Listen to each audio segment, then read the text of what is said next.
I wouldn't lean into the conversation that exhausts me when I hear it straight out of the gates, which is that the misnomer of work-life balance. If you're going to move into educational leadership in formal roles, per se, within the public system, you need to wrap your head around this is part of your heart and soul work. This is who you are.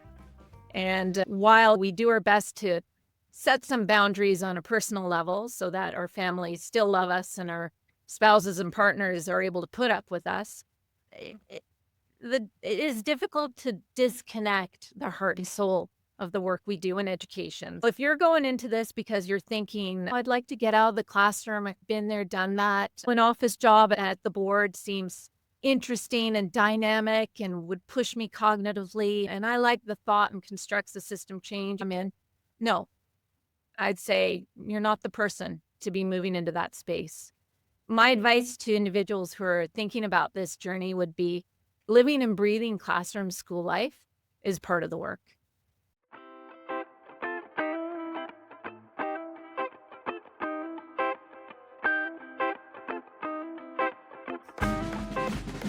I always like giving people a little inside baseball, if you will, as to how I edit and process and produce these podcasts. So one of the things I do is after I download the episode into my software, I ask it to create clips of the speaker that I can use, like you saw at the beginning, and that I'll use on social media. And, I get it's AI driven, so it's great. Sometimes it usually does a pretty good job. So I'll ask it to create 10, of which maybe 4 or 5 of them are actually good, reasonable. Others are, just they're not really capturing what I wanted to capture. In this case, with Sandra Lynn, I got about 8 out of 10, just really good ones. I'm not even going to be able to share them all in social media and other ones, but that one at the beginning, as you saw, is a really good one because it gets at so much of what I love about this work and this show is that it brings out some of the ideas that we don't always see eye to eye. Now, when you hear that clip in isolation, is Sandra saying that workplace wellness is not a thing? That's not what she's saying at all. I invite you to listen to the entire episode. And in this episode with Sandra Lynn Shortall from West Vancouver, she's somebody that I've got to know through my work in West Vancouver over the years. And I think probably more prominently than anything else has been her blog and the way in which she has dedicated and committed to sharing her thinking online, which, that's definitely a shared interest of ours. But in this interview, I really get to know her, I think maybe the most sort of comprehensive story of her beginnings in Newfoundland. Didn't know that she was a maritimer. And the relationship she has had with her father and what an influence he has. And then, getting into some of the things that she did wrong. Like I asked her about failure. And so she tells a great story about inclusivity that she just got wrong and she's still working on and how that's complex. So anyway, fabulous interview. So grateful to have people like Sandra in my network. And I hope you will enjoy this episode with Dr. Sandra Lynn Shortall. So Sandra, one of I know you from a few different circles, but one of the ways that I think I'm really fascinated about is the fact that you blog. That's a thing I've been doing for 20 years. I'm like a grandfather in more than one way. I'm a grandfather in the blogging world, but I love it that you do that. So just why do you do that? It's a great question. I feel like every time I hit publish, it's a bit of a leap of faith, putting myself out there and putting some of the internal mechanisms behind the work that I do, as well as the choices I make professionally and personally too. My spin has become a space for me to process, no doubt about that, on a technical level, but it's also been a space where I've been pushing disruption and pushing a conversation to press public educators and families, parents, and even students to expect more and to think differently and to be brave and bold enough to put it out there and ask for that and demand for that. So there is a little bit of a disruptive intention in my spins, which has been fun to play with. Dean, I know you've written about embracing a culture of joy, and there's no doubt when I'm writing, I am looking through my Pollyanna lens. I am looking for the light. I'm looking Sure. for the hope and the optimism because there is so much within our education system. And it's real easy to get pulled into the weeds of should not, did not, had not. We need to be careful and we need to be cognizant of those realities. I'm not a fool to that, but we Mhm. also need to create that space for hope for the Yeah. future. And in my spin, that's definitely what I try to lean into as I narrate and share personal experiences alongside of the day-to-day work. Sometimes a little bit of research sprinkled into play. Do you have like a routine? Like, I know Chris Kennedy, your superintendent, I think he takes Sundays and he always tries to write something. He has a bit of a sort of a sticks to his routine. Is it, for me, super random. Like I might go a month and not write anything, but then it's like something hits me. It's like I got to write it. So that's my approach. Like, what about you? Yeah. Another good question. Some of my colleagues will probably laugh when I share this. I'm not a super linear thinker. My mind is always moving in interesting spaces and places. So often I'm writing, it could be on a napkin, could be Mhm. jotting something into memos on my phone. But it's those moments where something catches me and makes me curious, that spark that I try to capitalize. So, in terms of a regime or a routine, I do hold myself to at least every 2 weeks to Okay. publishing. Sometimes I stray from that because of life and Sure. other things that come into play, but I am trying to run with that 2 week routine. And in terms of what day and what time, honestly, I'm a mom of two teenage girls who are quite busy and life is full in the best ways. So whenever I can get that window and whenever inspiration hits, I'm going for it. Yeah. I think you hit a bit of an in between Chris and I. Like I am super random. He's very strict. You're in between there. You're looking for a little bit of structure, but you're also, if it doesn't happen, like no, there's no sweat there. One of the things that I has changed over time when I first started blogging is that it was its own space and people were more apt, I felt anyways. And this is just my experience, so maybe it's not the true for everybody, but I feel like it is. Like people are less apt to go on somebody's blog and comment. I don't know why. People just it's like a lot of people that just always felt that weird. Even like now on LinkedIn, sometimes people do. What I find is that I often get people when I'm in person, they will remark, I read your blog. They didn't write anything down, which is nice, but I don't know how. So, how are you finding it in terms of, okay, so there's this personal benefit for you to process your thinking and to put out a potentially disruptive idea, but also the reason that you do it in that format is because people can interact with it and say, yeah, I agree with this, or I don't know if I agree with this. So how has it helped you in terms of actual feedback from the things that you've written and shared? Yeah. I don't on my spin have a response tab. Oh, I did that intentionally. It's actually if you respond to the email you receive, if you're on the list, it's a ghost email. So I don't get those comments. I did that with intention because the work I do is quite public. And I find that I am getting feedback in real time in constructive ways, which I think is really important. I look at a lot of online behavior now, Dean, and there is a disconnect, and that's disconcerting. So yeah. I've been careful in regards to how I create space for welcoming that feedback. Don't get me wrong, absolutely welcome constructive criticism, but in a thoughtful, safe way is, I think, the theme that many of us are working with now. I do get a lot of feedback in real time from colleagues and connections across the country and beyond, people who, you can find me on LinkedIn. My contact info is public on our school district website, etc. So there are ways to reach me, and people who truly have thoughtful comments, be it criticisms or whatnot, they find me, and I appreciate that. And Yeah, and I build that's all. changed over time. Like it, because I remember, like I said, like early on, I used to get there was just a lot of interaction on lots of blogs. It was like really interesting back and forth. That back and forth, maybe it's part of. I didn't have a lot of like nasty things. There was occasional like you're dumb idea, which like I that's not the worst thing in the world. But now to your point where we see this back and forth in not great ways is places like Facebook where you see people just and it's not productive at all. And so I appreciate the choice that you made, because I don't think you're missing out on much for sure. Because again, I get such less feedback on, I still know people are reading it, but they just don't feel like that's the place. And I get it. Like, it's just like things change in terms of that. Yeah. Let dive in a little. I want to dive in a little bit to some of the things that you explore. Like, inclusivity is such an interesting concept and term, and has all these sort of different connotations. So, like, when you think of that just as a concept, like, tell me what you're thinking about that, and maybe how you've tried to frame it and disrupt that notion again in your work and through your blog. Inclusivity, and I think inclusive education can be a bit of a lightning rod, which you can't shy away from.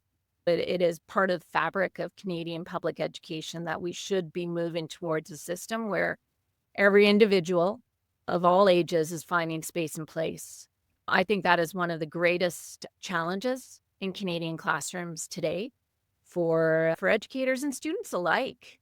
And that bigger commitment to turning that dial is something we all have to lean into. It doesn't live in a special education department or a remedial unit, as once upon a time these conversations were positioned. It was about those kids or those individuals or those educators, and it was very much a fix-it model, which if you're holding tight to that, Dean, you're going to be in big trouble in today's classroom context, because equity and equality, they're different constructs, and we have to lean into reframing how we're thinking about serving all. It's not an equal model. The playing field is not equal. And recognizing that, and to be honest with you, embracing that and building off it is where inclusivity pops into play. Inclusivity, in my mind, when I'm talking about education, it's absolutely different than integration, where you have a student that's in the classroom, that is their enrolled classroom, they're included, they're there, but with a giant question mark after it. That's not what we're working towards. We're working towards inclusivity, which means we're building authentic, meaningful educational plans where, yes, every student has a right and a place within that classroom context, but the design of the educational experience will look very different based on what that individual is needing at this moment in time. And the nuances and the depth of that kind of educational programming requires a system stop. And it requires educators to come together, high levels of collaboration. There's no prescription for this. And so we've got to stop looking through that medicinal lens. This is education. This is teaching, learning, environments. And we have those control points within our reach. So I think that inclusive education is a construct that really needs to be further unpacked in public education, and it needs to be pressed. And a lot of people in this field, they either write about research or talk about all of the things that are not working. And that's a really easy rabbit hole to slip down into, and tricky to pull yourself up out of that.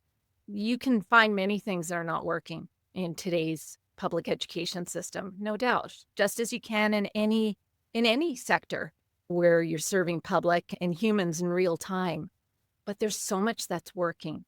And finding those inclusive designs has been something that I've been curious about, certainly since my doctoral research and many years before that, and committing to how do we flip that script and lean into inclusivity, and not just inclusion, not just inclusion. It's a big conversation that we need to keep diving into, because there's no one size fits all. And you could probably swap out the word inclusive or inclusivity with a whole bunch of other challenges that are facing, right? Because there's similar approaches that you're taking. I really love that you use the word nuance. I love the fact you talk about collaboration, the fact like there's not a simple answer. However, what is simple is what the goal is. Like, we're trying to provide the best possible outcome for every individual student, and figuring out what we have to do. And the other thing, I like what you said too. Maybe you can give me another, like a real life example. Like, when we talk about the successes of inclusion, I think, again, we're always focused on the fact that we could do better. Yeah, we get it. There's lots of things we could do better, and I'll give you my example, then I'd love to share your example. Right now, we are currently, my wife and I we have her or I guess it's my nephew living with us. He's had some problems with parents and so forth. And so he's in a different city, in our city, living in our basement, going to high school. And he started in grade 9. He's now in grade 12. And when he started, like he had all these after effects from COVID and just challenges to begin with. And I think about the opportunities he's had to integrate into that school, and the successes went from this kid did zero homework, still doesn't do a lot of homework, but he's figuring things out. I see the progress in his life. And while he's never going to be a top honor student, that's not his goal. He has some goals and things of that nature. But all that to say, there's so many things that I can look at from my perspective, like that's success. Like we've seen really good things happen. Is the kid perfect? No. Does he still screw up all the times? Yeah, he does. Like all the same, because he's a kid. That's the way kids are. But I just don't think we talk enough about those kind of successes that we've had. So I don't know if you've got a success story that you can draw from West Vancouver that you can share. Yeah, okay, my challenge is picking which one. Yeah, sure. We've got a massive team of educators they're absolutely living in the nuance, and they're able to see human growth and development through a really unique lens, which isn't the traditional lens that schools have been built on, right? In terms of your 3-term report cards and whether you've met that objective or you haven't, and so on and so forth, right? We're really pushing people, think in real time, grab those things similar to what you just shared, Dean. Where are those growth points? What do they mean? Are they meaningful? And if they are, then celebrate the heck out of them and tell the story, narrate it in real time. And I'm thinking about a few of our students one in particular, and I need to be thoughtful in sharing this because it is an emotional story. And her mom in particular, her willingness to partner with us and to trust us with her most precious belonging, per se, her daughter, has been tremendous. And I'll be straight up, we didn't get it right straight out of the gates. When this little girl came our way, we did not get it right as a system. And I won't go into the story of all the should-have, would-have, could-haves, but I will absolutely admit that things were not designed in a responsive way to meet this child's need. And there was a real full court press to get her into the school, into the classroom, and into the mix of participation and that classroom environment. It was incredibly damaging for her as a young child. And we see how that's impacted her ability to be even in a school environment.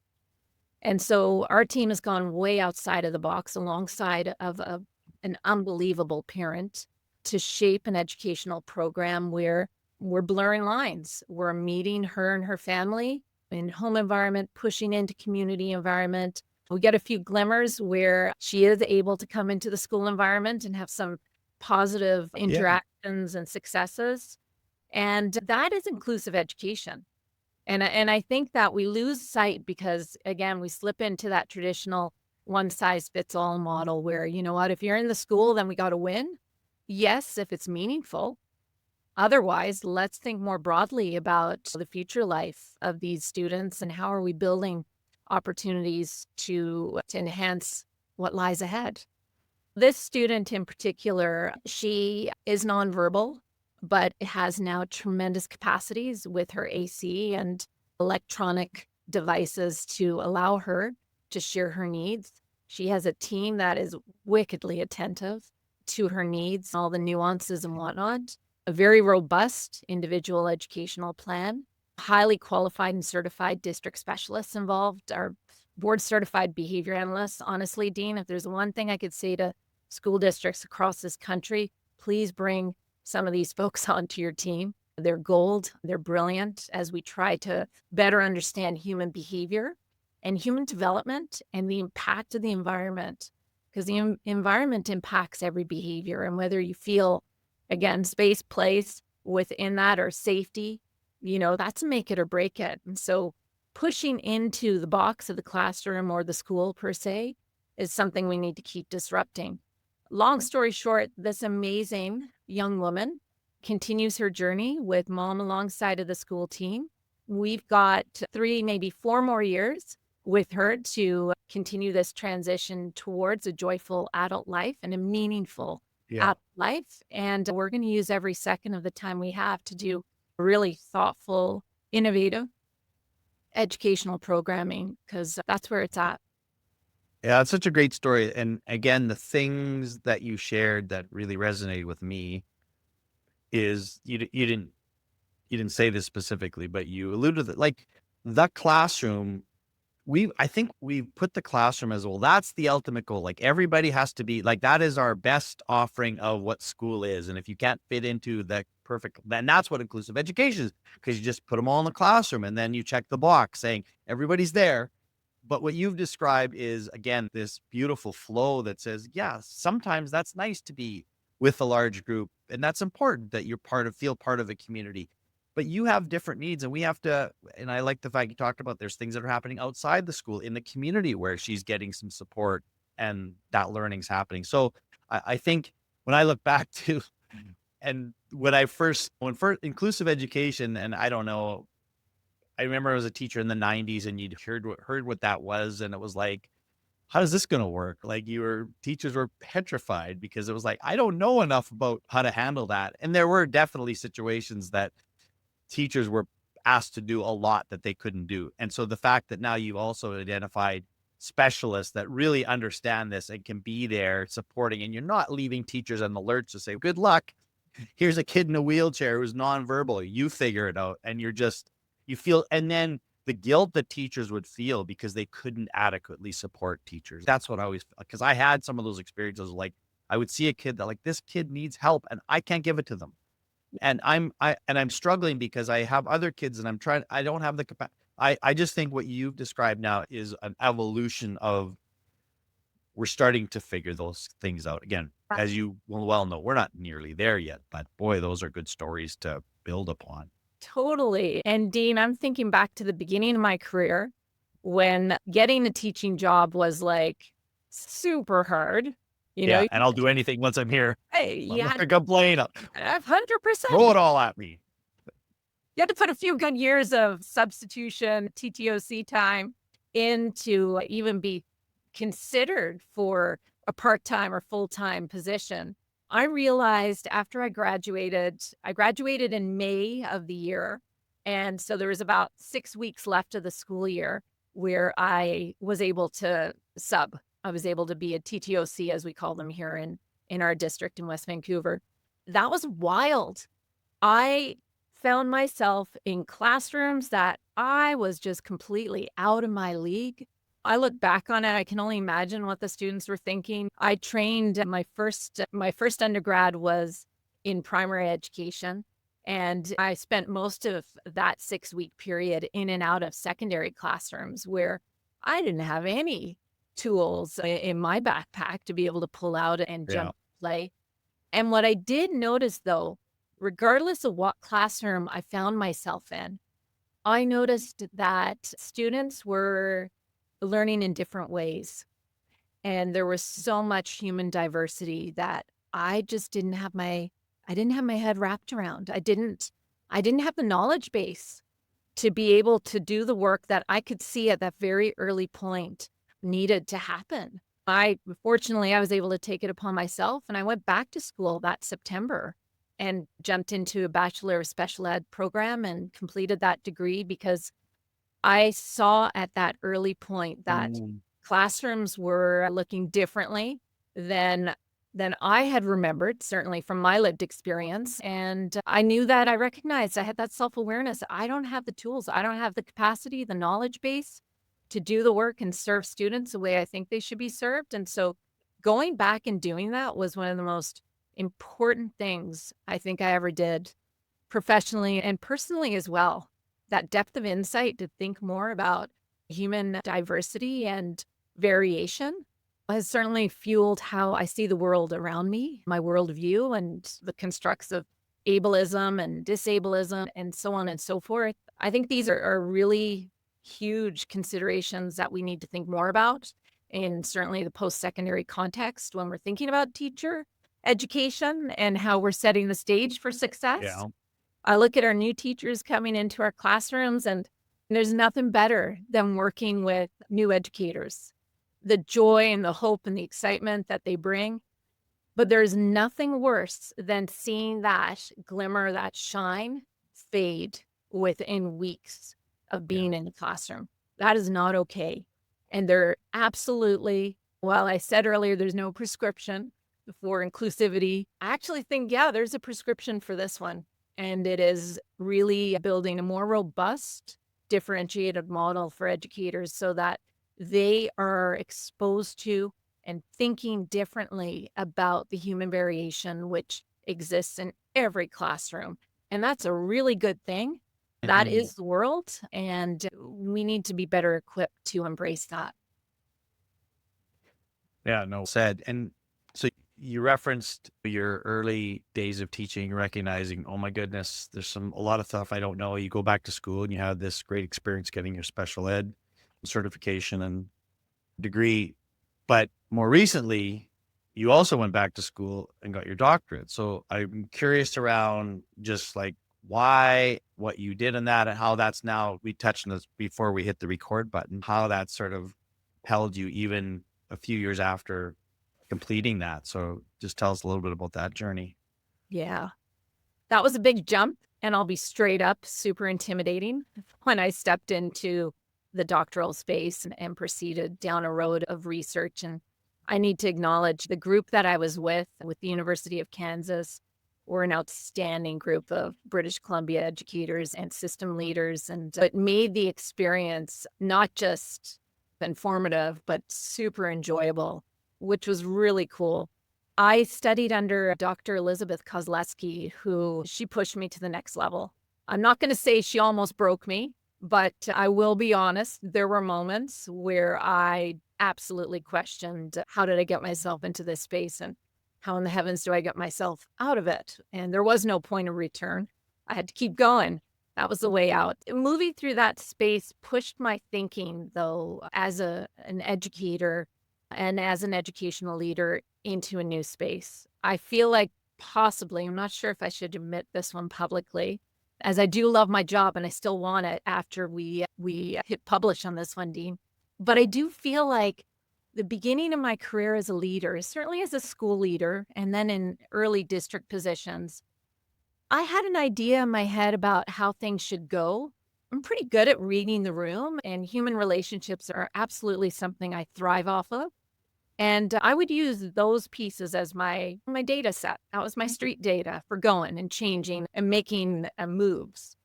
My doctoral research pushed me into a space where, Sandra Lynn, that's not enough. That's not good enough. When you're entrusted with the care of hundreds and hundreds of individuals, you really need to have all of those thought lines tight, especially when you're in a district position.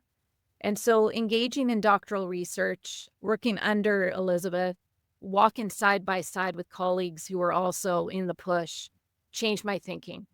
And it wasn't just about critical thinking, it was about going to that deeper level and making sure that your decisions they're living in the right space, not just one of emotion and reactivity, but of depth, knowledge, as well as research and being aware of the research and mapping that to the context you're serving, and being able to use the data, like not just, okay, X percentage of X needs Y. That's not good enough, right? You use the stats to inform how you are pressing into conversations where change is needed. And then you have to further disaggregate that. So it's not good to just live at that surface kind of gut level where you're running on intuition or the vibe. You got to go deeper. And completing doctoral research with Elizabeth and with the program that I went through at KU, it pushed me into a space where I was getting called on it all the time, Dean. So if I was flying by the seat of my pants, no, I was getting called on it, which I think is a really good thing for leaders, system leaders, when you're entrusted with carrying some really precious glass balls. Yeah. Yeah. Yeah. Oh, cool. you've integrated some of this idea in your sharing already, is this idea of not only leadership, but young teachers and so forth. So I know that it's important that we support the next generation of leaders and try to nurture and foster that. So as you identify, or people self-identify as, hey, I'd like to be an educational leader, I look at what you're doing, Sandra, and I think you're doing it. I would love to have her job one day. She looks like she's just having a great time in what she's doing and making a difference. What advice do you give to those young teachers who are, maybe they're a couple years into their career, but they're thinking, maybe I want to do something else in this besides maybe being a classroom teacher or whatever role they're in? What advice do you give them? I know what I wouldn't say. Okay. Can I start there? Sure. I wouldn't lean into the conversation that exhausts me when I hear it straight out of the gates, which is that the misnomer of work-life balance. If you're going to move into educational leadership in formal roles, per se, within the public system, you need to wrap your head around this is part of your heart and soul work. This is who you are. And while we do our best to set some boundaries on a personal level so that our families still love us and our spouses and partners are able to put up with us, it is difficult to disconnect the heart and soul of the work we do in education. If you're going into this because you're thinking, I'd like to get out of the classroom, I've been there, done that, an office job at the board seems interesting and dynamic and would push me cognitively, and I like the thought and constructs the system change I'm in, no, I'd say you're not the person to be moving into that space. My advice to individuals who are thinking about this journey would be living and breathing classroom school life is part of the work. If I'm not in a classroom or in one of our schools, Dean, within a 2 to 3 day period, I'm completely Disconnected. Yeah, Yeah. I'm feeling unsettled.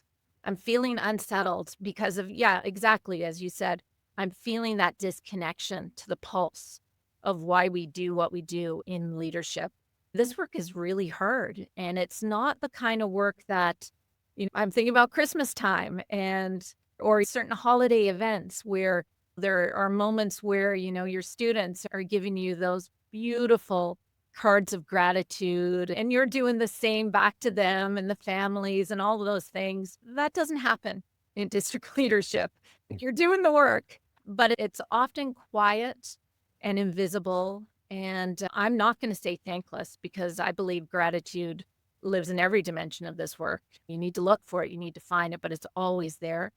But it is different, and the drivers have to be different. For younger teachers or mid-career teachers that are thinking about changes to their journey, I think that there is absolutely tremendous joy in this work.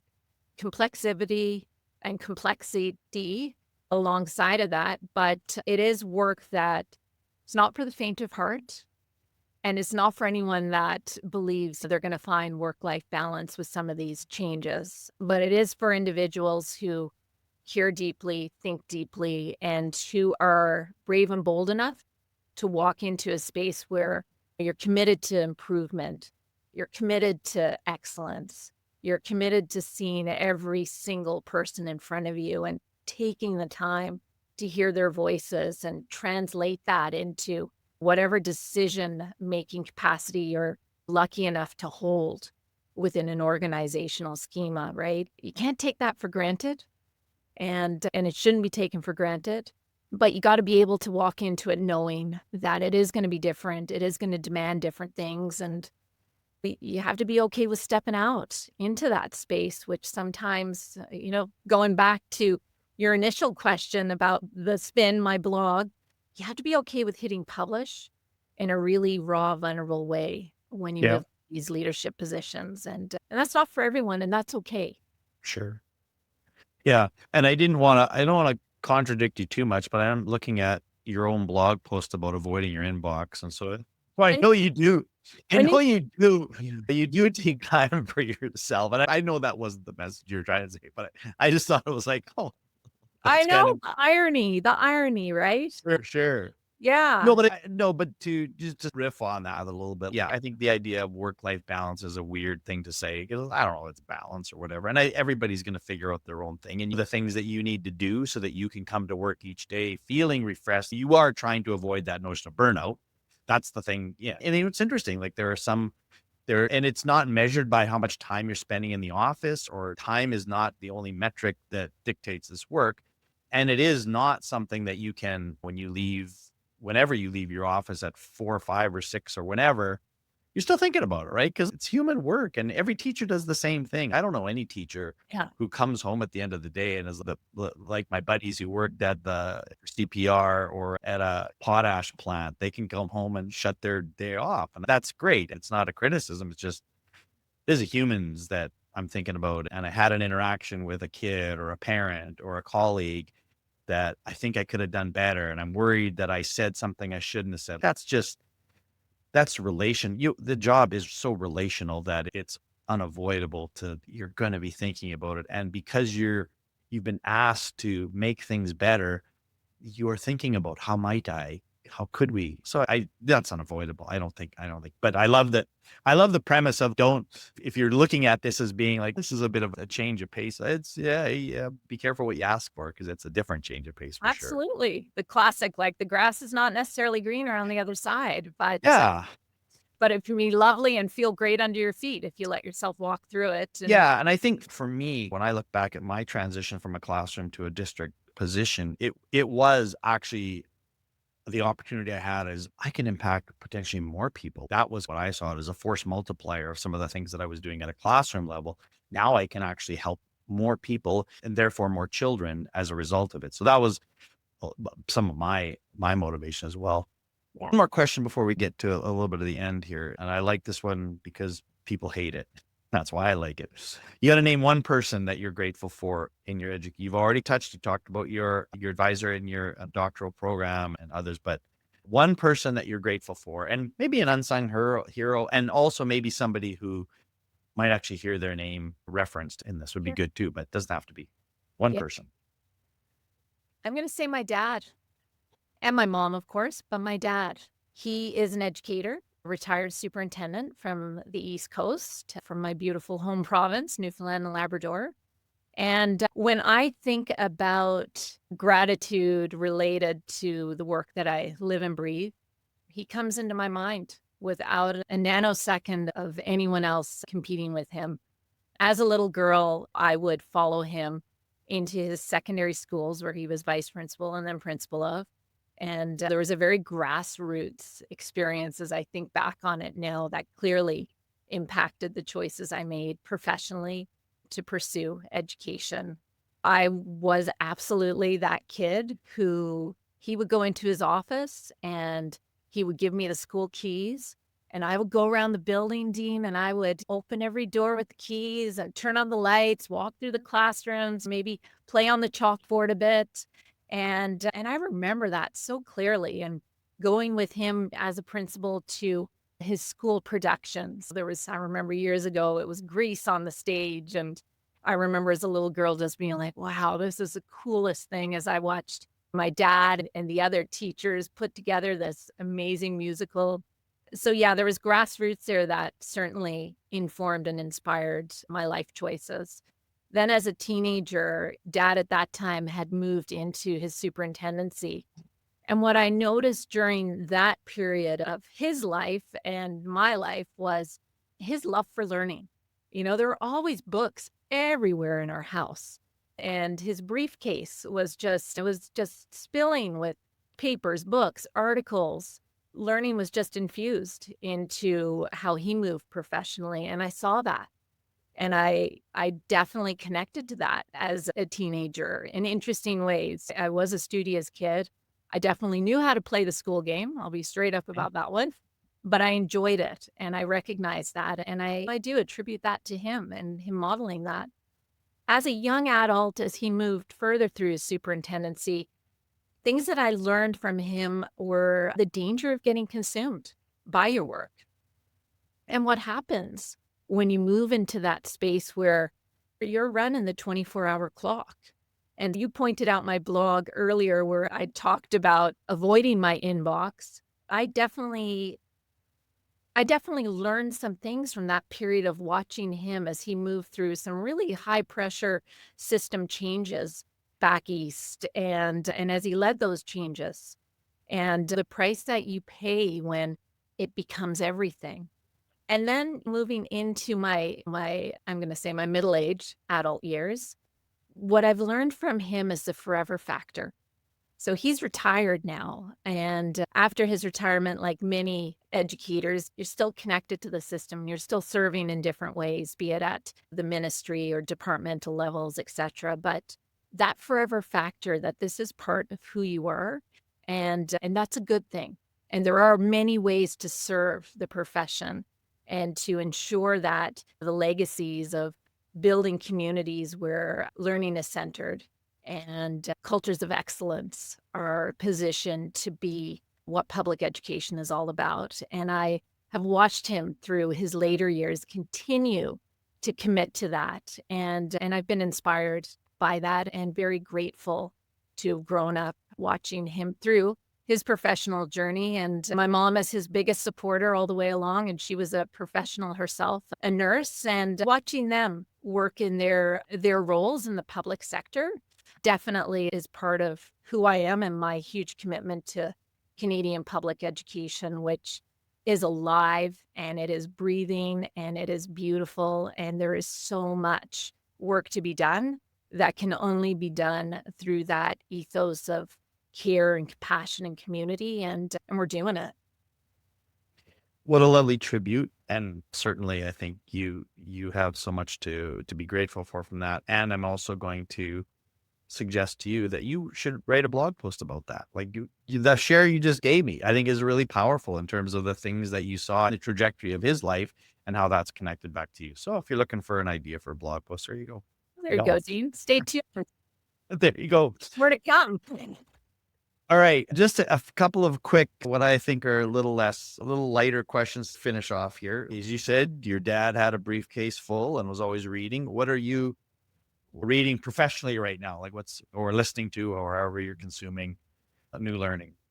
I am reading a really fierce book that is rocking my soul and absolutely consuming me. And it is Angela Sterritt's Unbreakable. Angela was and I'm sure she still does some reporting with CBC.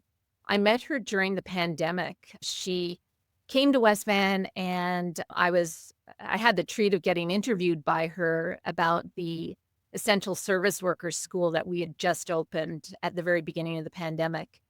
And when I met Angela, I didn't know anything about her other than she was a reporter from CBC, and we were going to move through a conversation about the ESW school and the realities of continuing to maintain in-person education in a time when everything was confusing and complex, to say the least. Reading this book now, I picked it up because I saw it on a local bookshelf and I saw her name and it came back to me, and I had no idea about her life story. I had no idea, Dean. And she's a beautiful writer, and it's honest and it's raw about her journey as an Indigenous woman in Canada. And it's really rocking me because it's reminding me in real time the importance of doing that continual self-check about our own biases and assumptions, as well as continually pushing ourselves into spaces that are not spaces we've lived in. And speaking as a white, privileged female with healthy, neurotypical kids and a position of power in a school district context, being able to call those things out and recognize that, I think is really important. So I'm grateful for her book, Unbroken. It's one that I think everybody should pick up, read, and be okay with getting rocked. Yeah, that's awesome. That's awesome. What about when you're not trying to rock your world, or you're not trying to push yourself further? You just need a little bit of our mutual colleague, Dave Eberwein, who's now superintendent in Sandra. She just wrote a blog post about nostalgia, about watching old TV shows, about how sometimes you need that. And I don't know if it's nostalgia, maybe it's new TV shows, but like give me something that's a little less. What? Trashier the better too. If it's a little on the trashy side, I'm all in on it. What's Yeah. your escapism media? So you want a true confession? Sure. Where yeah. Yeah. Okay. Yeah. Nashville. Okay. Nashville.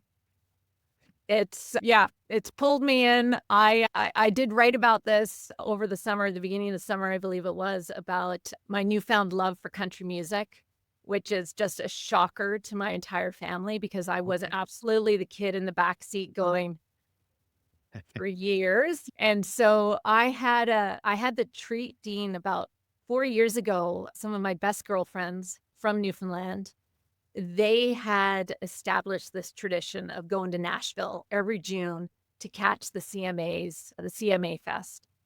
And they'd invited me repeatedly. And like many of us, there was always something, right? No, I've started a new role in my district. Sorry, can't do it this year. Nope. June is really tough in school life. Can't do it. Nope. Oh, I'm doing my doctorate. Sorry, can't do it. Nope. I've got kids. It was just this plethora of, to be honest, why now? I'll do it another time. And my best friend called me on it and she said, Shortall, this is the last invitation you're going to get. So either you're in and you're coming or you're not. And that's it.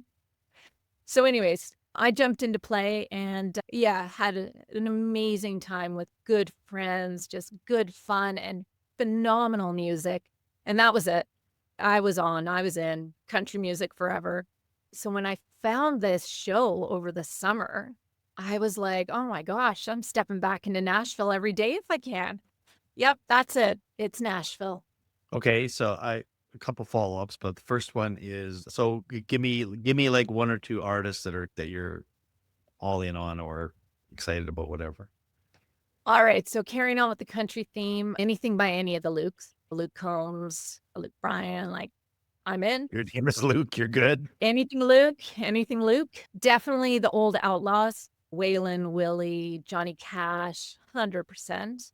I am also really, really getting a kick out of Trace Atkins, enjoying Chris Stapleton. That's awesome. Yeah. Honestly, I'm all in for. Sure.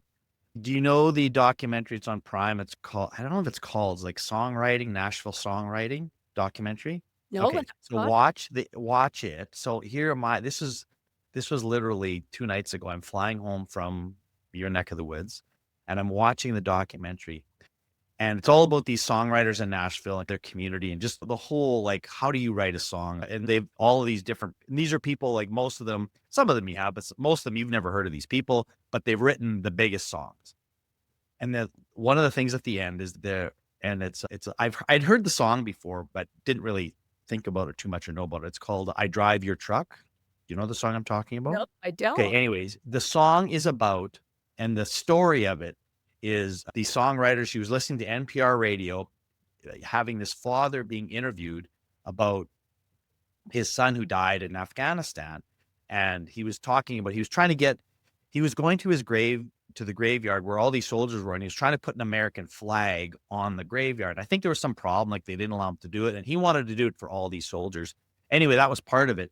And then they talked about like how he keeps his memory alive. And he says, I drive his truck. And he said, this truck burns. It's a terrible truck in that it burns a lot of gas and it's not very good, but anyway, she was in tears as she's listening to it. And then they talk about that. And in the documentary, they go visit this guy who doesn't realize that they're there. And anyways, I'm crying on the plane as I'm listening to this story. I'm just doing this as I'm watching this thing. Like, it was just, anyway, that's my sort of connection to it. So watch that documentary. And I know of Nashville, and I think actually after having watched that documentary, I think now I'm going to go and find Nashville and watch it. But isn't that the magic that's the magic of country music? You feel this. It's so personal. It's so specific. Like Malcolm Gladwell actually did a thing talking about comparing rap music and country music and how they're actually in common because they're about somewhat, whatever you want to say, like lower socioeconomic people that are struggling. It's all about struggle, and it's all about the specificity of that struggle. And of course, there's lots of universal truths in there as well. But yeah, no, I'm with you. Yeah, it's that human connective thread, right? Do you see me? Do you hear me? Exactly. And when you turn certain types and genres of music or even literature, that's right. Whoa, okay, whoever you are, author, wherever, you're writing about me. Like, wow. That's right. Well, And then he talked about why pop music tries to be so generic, like it tries to be about everybody. And I love you, everybody, they know that one. But this one is about the father that lost his son. And yet, even then, the specificity of that story, people understand grief, people understand and relate to. Yeah. Anyway. yeah. Dean, one thing, I know we're Yeah. wrapping up, but this made me think of something really important when you talked about that generic approach to, per se, the arts and music. A very wise colleague of mine, my superintendent, he often says, if you're about everything, you're about nothing. That's right. Be specific, and Yeah. it loops back to be brave, tell your story, like narrate real time and let people feel you, because that's the pulse of human connections and relationships. And that's really what this work is all about. That's 100%. yeah, totally. So if I was really thinking about this and I was going to go back and edit this, I would end with what you just said there. But as I told you earlier, I'm super lazy. I don't do a ton of editing. So I got one more question that might not be as buttoned up as what you just shared. So first of all, I know you work in West Vancouver. Do you live in West Vancouver? I do. Yeah. Okay. So you can do West Vancouver. I'll probably get you to think West Vancouver. And I know you referenced Newfoundland, but I'm going to ask you, what's the place, the hidden gem in West Vancouver that a person should go? So it could be a restaurant, it could be like a park, it could be a trail, it could be a business, it could be, I don't know, whatever you think of as, because that's where you live. So give me the inside scoop. Next time in West Van, I should check out blank. Ooh. And it could be specific, and it could be the thing like you might hate it, but this particular group, or you might really love it because of this. I do have one spot. Might not be what you're thinking about. That's okay. I might get in trouble for sharing it, but it's what's calling me right now, so I'm going to go for it. It's my secret swim spot. Swim spot. Okay. Yeah.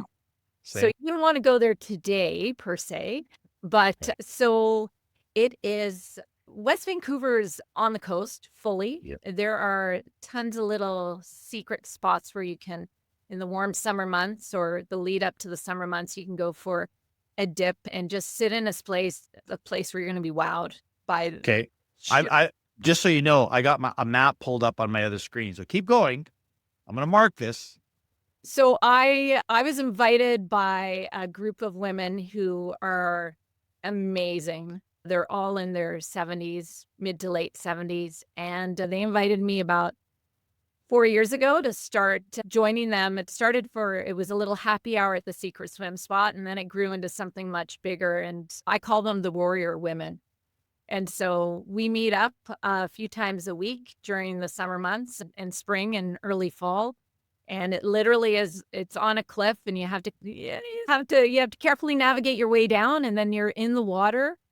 And you're swimming in this most beautiful protective cove. The wildlife is everywhere, and it's a secret swim spot for the warrior women. I can give you a coordinate, but I'm not going to tell you which cliff to climb down. But if you find the right one, you might see us there sometime. It's over in the west side of West Vancouver, so going towards Lighthouse Park. You go a little bit further than that, and then you're going to turn off a few side streets, Q Cliff Road, and all I'm going to say, you got a most and but this is the best, but also the worst recommendation I've ever got. Is you're teasing me with this thing, and now I can't even. But now I'm curious. So now this this is like a little scavenger hunt. Now I'll tell you what. You know what? I'm going to get Kennedy to listen to this, and then he and I maybe sometime are going to go on a little investigation, a little hike to try to find this. So that'll be mine. Challenge accepted. Let me know. Yes, we can, and we'll take a picture, and then you can confirm or deny whether or not we have found it. Okay. Absolutely. Absolutely. Listen, this was enjoyable. I had a very lovely time talking with you and speaking with you, and I have plans to do zero editing unless after I click stop, you say take out that part. But I'm hoping you say no, because again, as I told you, I'm super lazy. But I loved your shares. This was great to spend a little more time with you than I have in the past and get to know you. So thank you for your time. It was a pleasure, Dean. I appreciate it, and I'm cool with no edits. Let's keep it real and authentic, because that's the way we roll. That's right. All right. Yes. Take care. Thank you.